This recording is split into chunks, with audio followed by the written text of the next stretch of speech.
And the effect of this is, well, everyone gets to enjoy their ideology and their delusions and their fantasies, and some people get free TVs.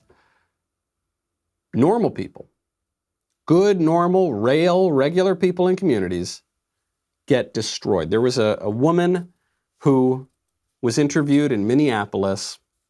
Her community has just burned down, and she was sobbing because now she had nowhere to turn. They went straight to Office Max, the dollar store, and every store over here that I go to.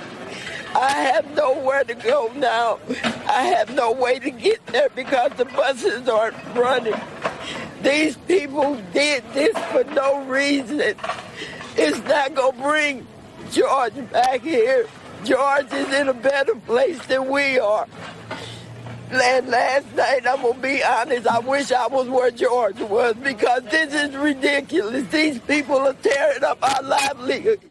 It's a terrible video to watch. Something tells me that woman's not on Twitter. Something tells me that woman isn't coordinating with the Black Lives Matter organization and then coordinating with the Antifa organization and thinking about revolution, and we're going to bring the guillotine and finally down with the system, man, and we're going to bring Marx in here and no. Something tells me she's just trying to live in her community and just have a life, and kind of do the things that we all do in life. And these maniacs, these radical ideological villains have come in and burned down all the places that she goes to and all the things that she cares about. And she's the victim. And guess what? And they're going to move on. They're going to go now. They're moving city to city. They're moving all around the country. But she doesn't get to move on. She's still in her community. And nobody is talking on her behalf. Nobody is standing up for her. Not Black Lives Matter, not Antifa, not the white liberals. Nobody. Nobody's doing that. Very sad. Meanwhile, prominent left-wing communicators are encouraging the destruction. Chris Palmer, he's a former ESPN reporter, NBA reporter.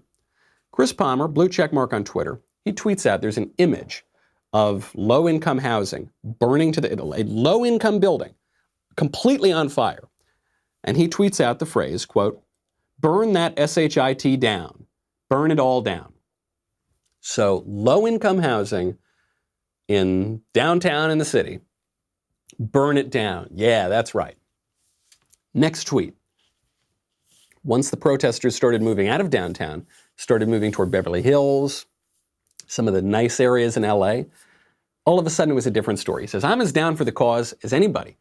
Any of you clowns thinking you're going to loot the Grove or Rodeo Drive in Beverly Hills, it will not work out well for you. Trying to loot Rodeo Drive is probably the worst idea in the history of bad ideas. I'm as angry as everyone else, but keep that SHIT in downtown LA. Don't bring it to my neighborhood, not my backyard. Oh no, you keep that in your poor neighborhood. But in my rich neighborhood, no. We don't want revolution there. Just in your bad place." He goes on, "You bring that SHIT to our neighborhood and I'm going to have a real problem with it. There's a lot of people up here who care and are angry. Attacking our neighborhood kills the movement and disgraces George Floyd." This freaking jerk.